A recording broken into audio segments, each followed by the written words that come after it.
Brace yourself for something fuel-nominal. Unleaded 88 is the clear fuel choice. It's cheaper, cleaner, and greener. And it's grown by Iowa corn farmers. Now that's totally worth the hype. So pump it up with Unleaded 88. With everything you have on your plate, earning your degree online seems impossible. But at Grand Canyon University, we specialize in helping you fit a master's degree in education into your busy day. Your graduation team, led by your own GCU counselor, provides you with the personal support you need to succeed.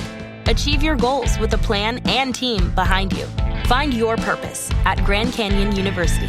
Visit gcu.edu.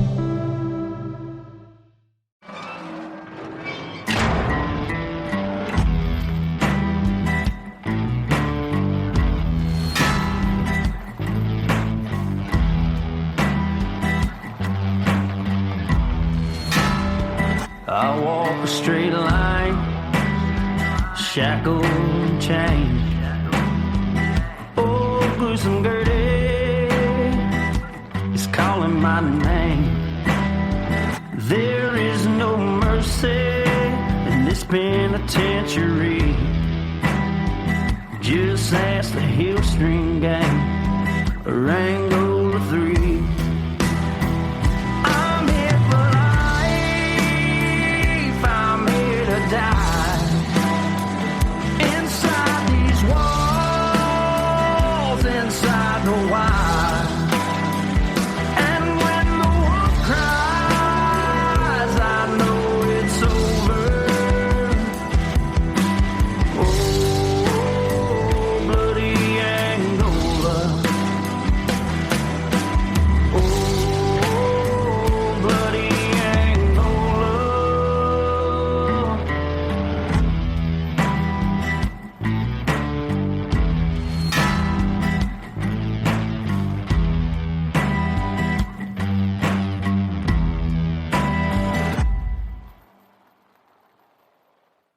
Hey everyone, and welcome back to Bloody Angola, a podcast 142 years in the making, the complete story of America's bloodiest prison.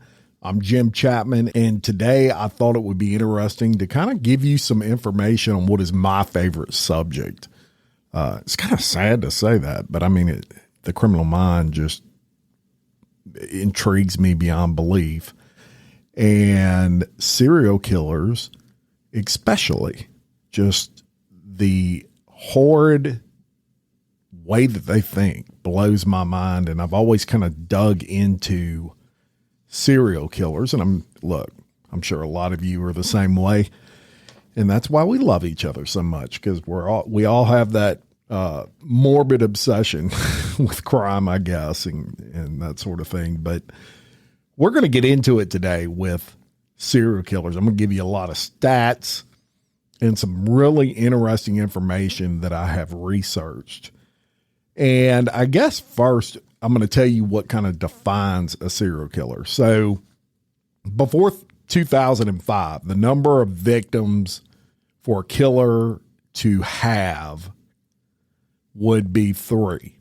They had to kill 3 people that were not related by any way, shape, or form. They weren't necessarily friends. They weren't necessarily family. They were killed at different times, at different places.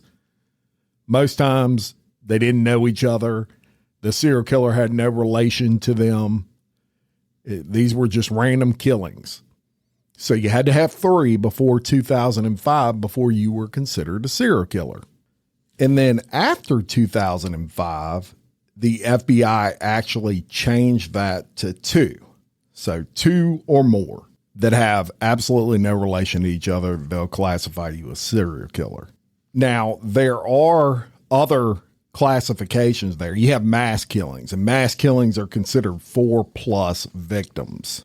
One event in one location. So sadly, tragically, the school shootings where you hear 10 people were killed and it was at one school, it was one particular event, that's a mass killing.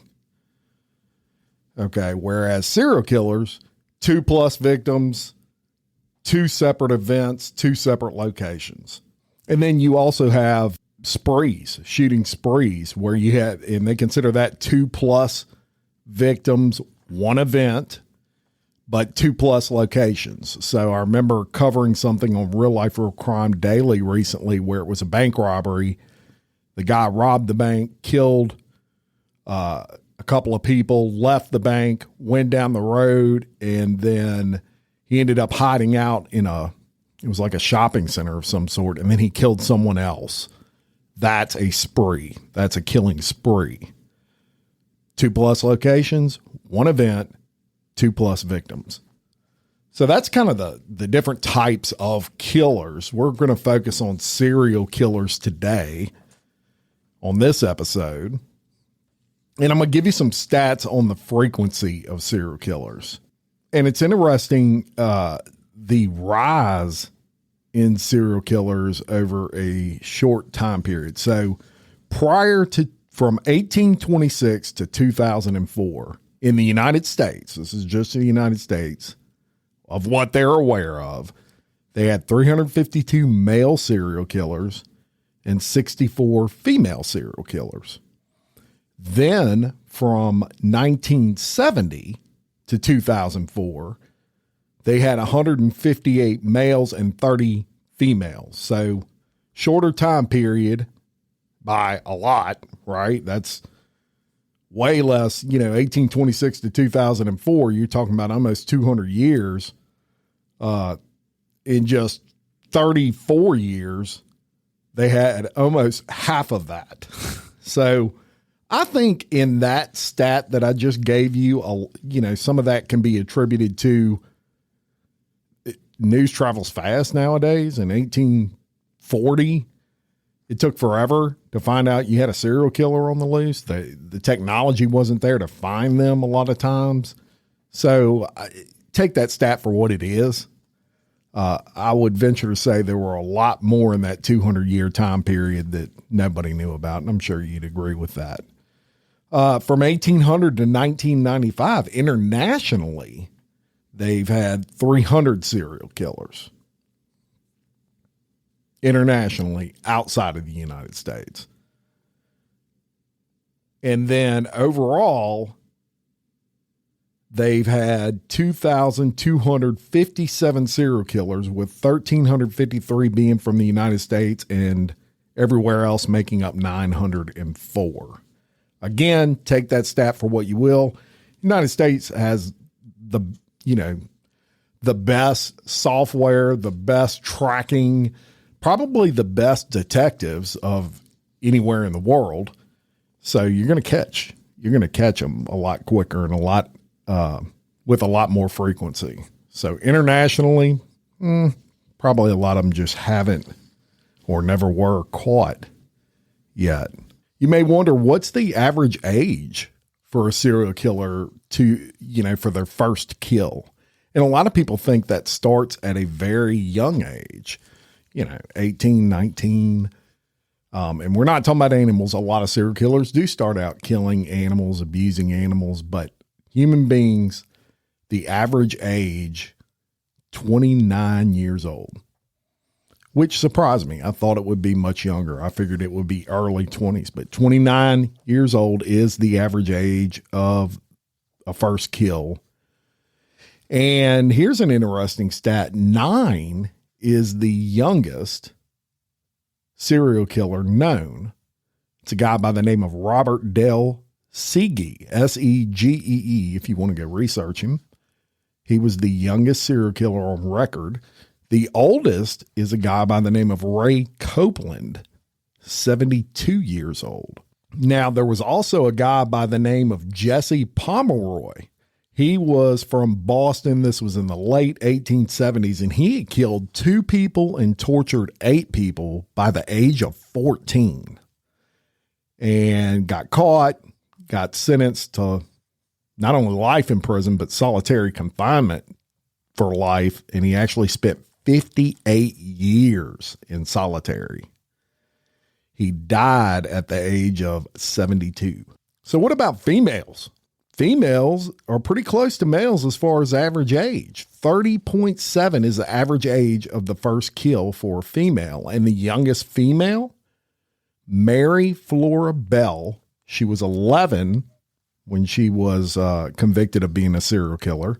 66 is the oldest, a lady by the name of Faye Copeland. So that's some pretty interesting information. And then you may wonder, race-wise, what are serial killers made up of? So of the convicted serial killers, 65.8% are white, 27.9% are black, 4.9% Hispanic, 0.7% Asian, and 0.7% Native American. Now that's U.S. stats. If you go globally, 65% is still the count for whites. The black serial killers actually dropped to 20%. Hispanics go up a little bit to 5.4%. Asians go way up, 8.8% internationally. So let's talk about profiling for a minute. And there's some issues. Profiling is not perfect. Sometimes it works perfect, but there are a lot of cases where profiling is incorrect. One high profile case here locally was the Derek Todd Lee case. When Derek Todd Lee, he was eventually convicted of killing 7 females, although it's thought there were many more they just couldn't tie him to. But when these killings were in their peak, the FBI released a profile of a white man, and Derek Todd Lee was not white. They even came out with a profile on the type of vehicle he drove, which was a white truck, and that was based upon someone who was hypnotized. Under hypnosis, they were called seeing Derek Todd Lee.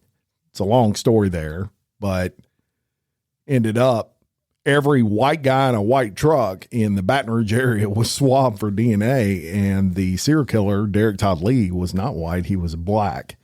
And what about IQ? Are serial killers smarter than the rest of us? Well, not really. The average serial killer has an IQ of 98.7, which is about average.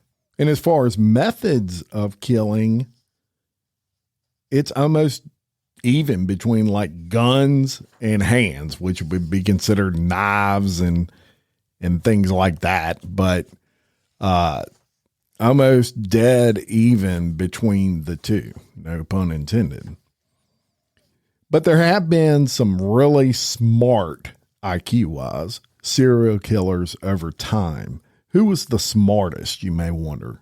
Well, Ted Kaczynski, the Unabomber, would be the smartest on record as far as his IQ is concerned at 165, genius level IQ. 160, Charlene Gallego, female serial killer. And the reason I'm reading these names to you, you may want to research them. Carol Cole, 152.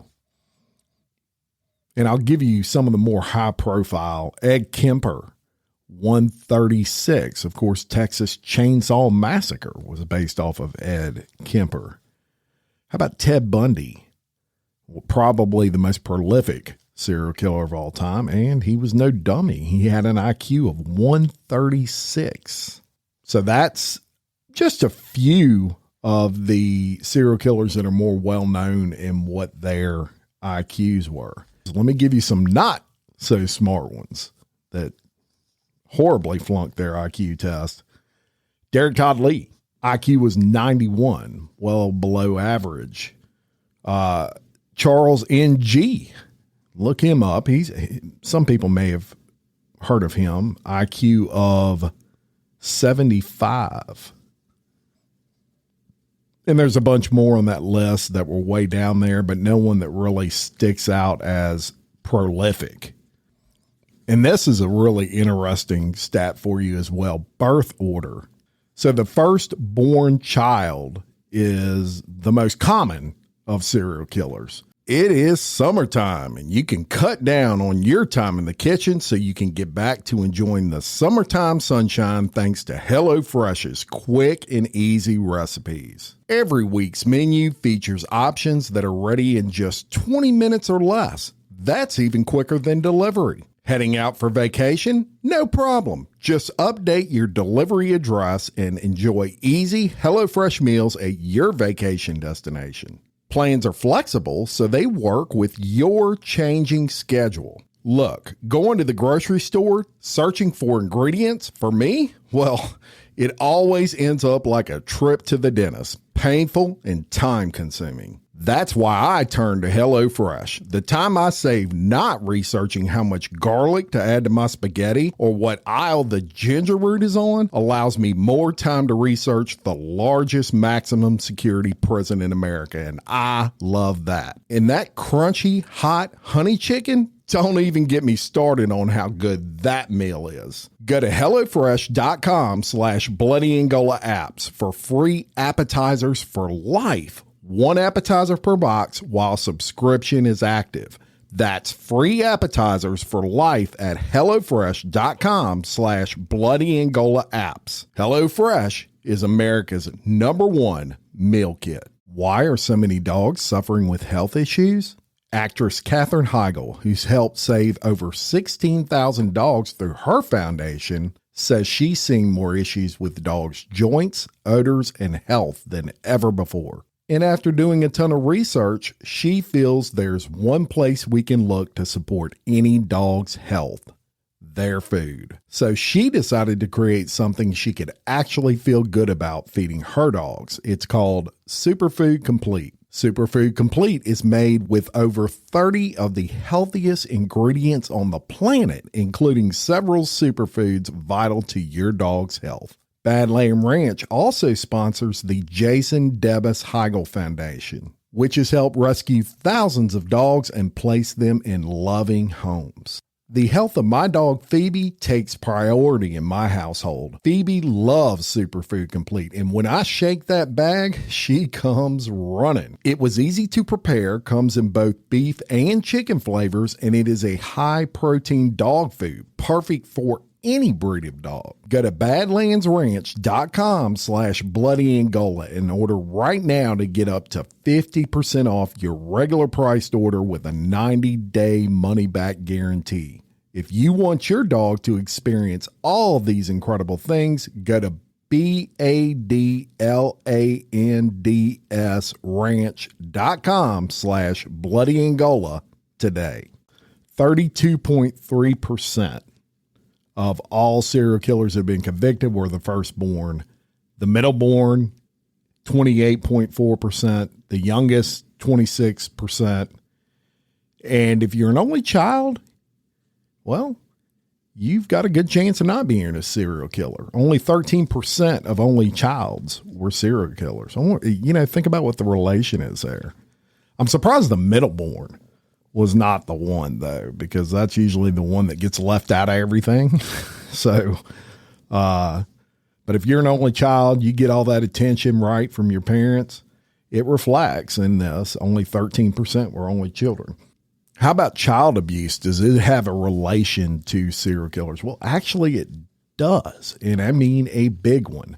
Of those who of all those convicted of being serial killers, 36% of them had physical abuse at some time in their childhood. 26% of them had sexual abuse. 50% of them had psychological abuse. And 18% of them had neglect. So over the general population, you may say, well, what about people that aren't serial killers? Only 6% had physical abuse, 3% sexual, 2% psychological, and 18% neglect. So let's talk about some of the more prolific ones, and I'll give you a little information on them. And we'll start with Henry Lee Lucas. Now, when he was 3 years old, and this relates to the child abuse aspect of things, his mother would force him to watch her have sex with strangers. At 7 years old, his mother made him go to school dressed like a girl, and his mother beat him when his teacher gave him a pair of shoes. When he was 10 years old, his mother's lover showed him how to kill animals and then have sex with them. Damn. No wonder that guy turned out the way he did. How about Danny Rawling? At 6 months, his father kicked him into a wall. At 1 year old, he beat him when he crawled funny. At 6 to 8 years old, his father beat him twice a week. And at 13 years old, his father handcuffed him to his brother, beat him, and left him outside. Now, I'll give you one more. A guy by the name of Robert Garrow. So at 1 year old, his father made him kneel for hours in the corner. At 2 years old, his mother split his head open with a crowbar during a beating. At 5 years old, he was knocked unconscious when his mother hit him in the head with a piece of wood. And at 6 years old, he was beaten unconscious by his father and made to wear his sister's bloomers out to play. Now, look, this ain't to make anybody feel sorry for him. That's horrible. But it doesn't excuse him killing multiple people, right? But it does speak to childhood's having a direct effect on how someone reacts when they grow up. And there's many different types of serial killers. One of them is psychotic. They're told to kill, right? Most times they're paranoid schizophrenics, and that makes up about 1% of killers. They would fall in that psychotic range. Three that you may or may not have heard of: Hubert Moland, Miguel Riviera, and Joseph Callinger. So you may say, well, what did they do? And I say Hubert because that's how we say it here. It's probably Herbert. Herbert Moland operated during 1972 and 1973. He killed 13 people in California. He shot most of his victims. And he said voices told him to shave his head and burn his penis with a cigarette. And he obeyed. He also said voices told him to kill in order to prevent catastrophic earthquakes. Yeah. Wow. Joseph Callinger, he operated during 1974 and 1975, and he murdered 3 in New Jersey and Pennsylvania, one of those even being his own son. He robbed and assaulted many others, and his 13-year-old son was an accomplice. And he said he was told by God through a large floating head with tentacles to murder young boys and sever their genitals. I would definitely say he classifies as psychotic, right? How about Harvey Cardigan, known as the One-Egg Killer? And he operated in Seattle from 1973 to 1974. He was convicted of killing 3 people, probably many more, and he would smash their skull with a hammer. He did that in all 3 cases that he was convicted of. And he claims he was told by God to kill women, but God didn't tell him why. So that's one type of serial killer. Let me give you another type, and they're called missionaries. And they kill to quote unquote, clean up the world. Just some quick examples of that. There was a guy by the name of Joseph Franklin. He killed interracial couples and African Americans only, and he wounded Vernon Jordan and Larry Flint. Of course, Larry Flint, the founder and owner of Hustler magazine. There was also a guy by the name of Wolfgang Abel. He killed only drug addicts. And then a guy that was known as the Axeman of New Orleans, and he killed 11 people, most Italian grocers. This was way back in the day. And their whole premise was, we're cleaning up the world. We're getting rid of drug addicts, right? This other guy, Joseph Franklin, I'm getting rid of the founder of Hustler magazine and black people. I mean, they're just nuts, man. And then there's what's known as hedonists, and they kill for just fun or profit, and they're typically lust killers. So they kill for sexual gratification. They could be what's known as organized killer, and we'll get into that in a minute, or they could be disorganized killers, or a mix of the both. And typically they kill just for that thrill, y'all. It's just for the thrill of it. They get off on just the excitement of killing. So I'll give you some high-profile examples of lust killers, and they're probably where you would hear, those are probably the type of killers that you would hear the most because the lust aspect of it, right? Everybody's intrigued by that. And you have organized lust killers. Ted Bundy was a good example of that. John Wayne Gacy was a good example of that. Ed Kemper was a good example of that. And then you have some that are disorganized, what you would consider disorganized. Jeffrey Dahmer would be an example of that, as well as Danny Rawling. And some of these are known as black widows. And these are female serial killers that they're known as hedonist gang killers. They kill husbands, lovers, or relatives for financial gain. They're almost always women. And 90%, this is interesting, use poison to kill their victims. Give you some high-profile examples of that. Diana Lambrera killed her 6 children for insurance money. Nanny Hazel Doss killed 4 husbands, 2 sisters, and 1 mother. Lydia Trueblood killed 4 husbands, 1 child, and her brother-in-law. And Amy Gilligan killed 5 husbands and several patients. She was a nurse. And then the last subcategory in that gang killer list are what is known as cost cutters. They kill to save money, believe it or not. An example of that, a guy named Joseph Brigham killed 12 ranch heads when he was due to pay them. And he fed the 12 people to his prize-winning pigs. And there was a guy named George Grossman. He killed over 50 people, and he put the meat, get ready for this, into his hot dogs. And let me tell you about Joe Ball. He operated during the 1930s. He killed at least 5 people, but they're thinking probably more like 14. They just couldn't tie the other ones to him. They were all waitresses at his tavern known as the Sociable Inn in Texas. He threw them into a pit with 5 alligators in the back of the tavern. Of those hedonist serial killers, there's also what's known as power seekers. Ted Bundy, definitely one. They want to kill to exert power over strangers. David Berkowitz would be another one.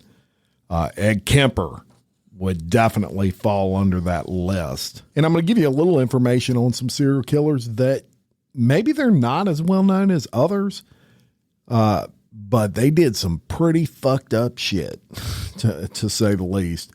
And some of them even worked in teams. Gwendolyn Graham and Catherine Wood, they were nurses at a nursing home in Alpine Manor, and they killed 5 patients in that nursing home. Their initial plan was to spell murder with the first letter and the last name of each victim.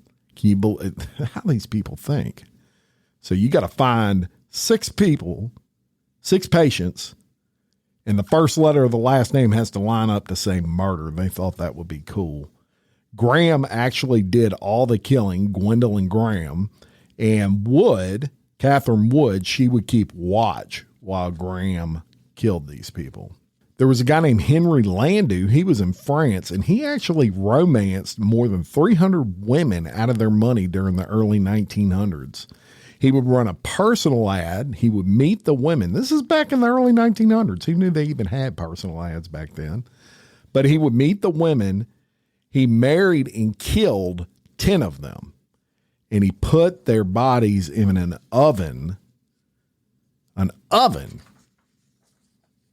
to dispose of them. What's the easiest choice you can make? Window instead of middle seat? Picking a vendor who sends a great gift basket? Outsourcing business tasks you hate? What about selling with Shopify?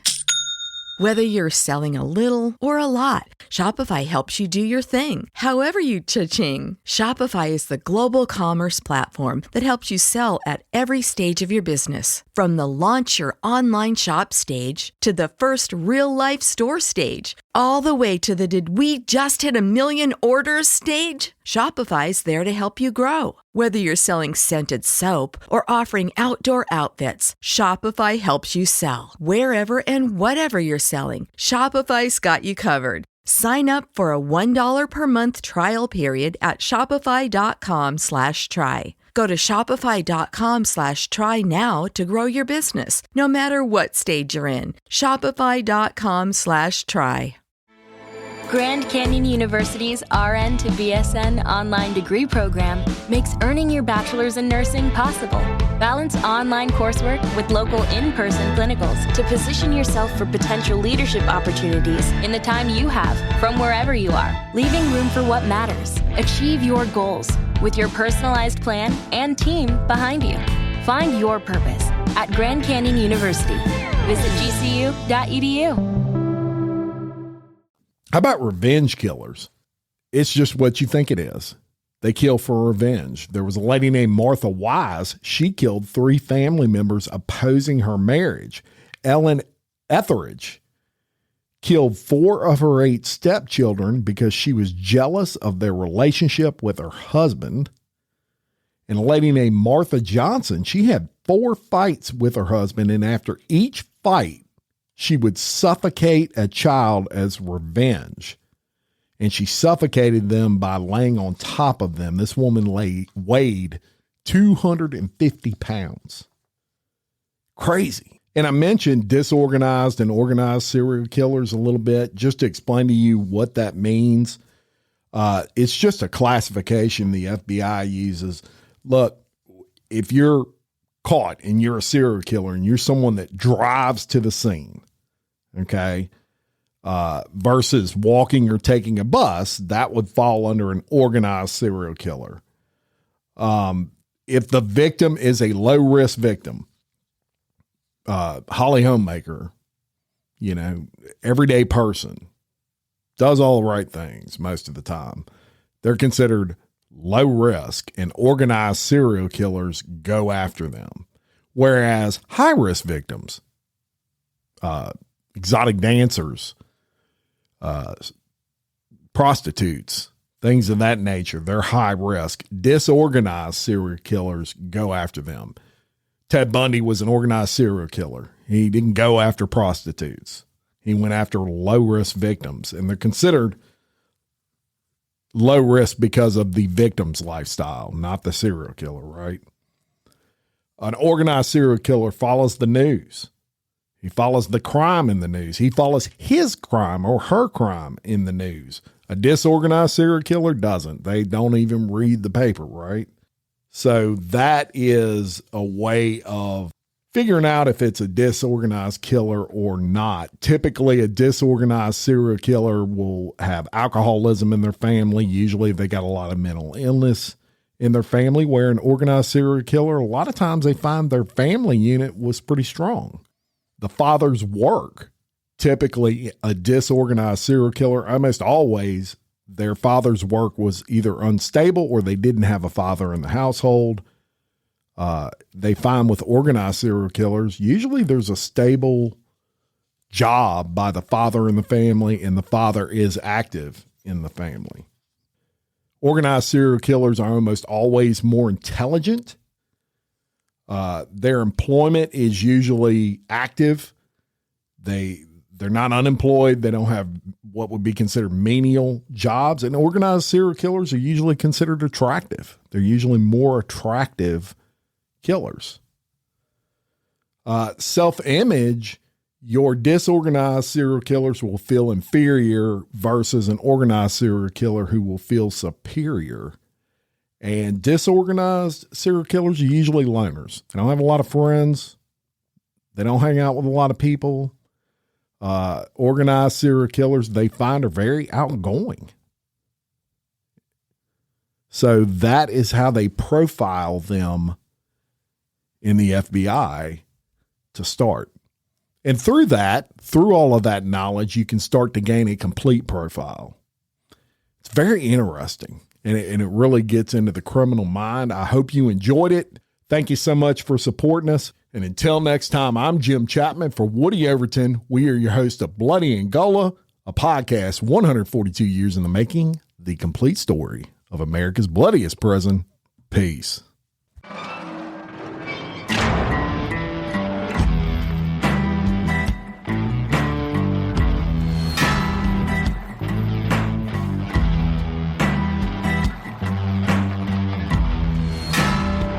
I walk a straight line, shackled and chained. Oh, gruesome Gertie is calling my name. There is no mercy in this penitentiary. Just ask the Hill String Gang or Angola 3.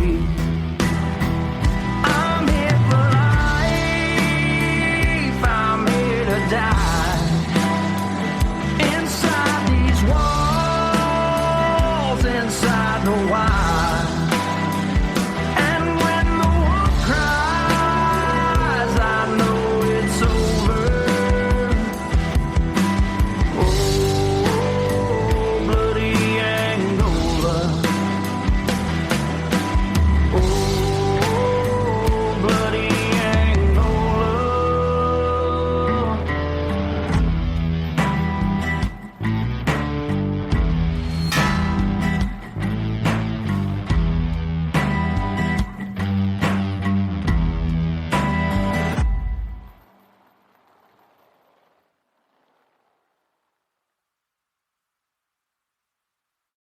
This is the story of the one.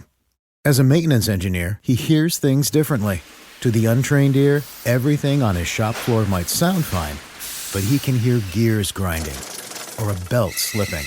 So he steps in to fix the problem at hand before it gets out of hand. And he knows Grainger's got the right product he needs to get the job done, which is music to his ears.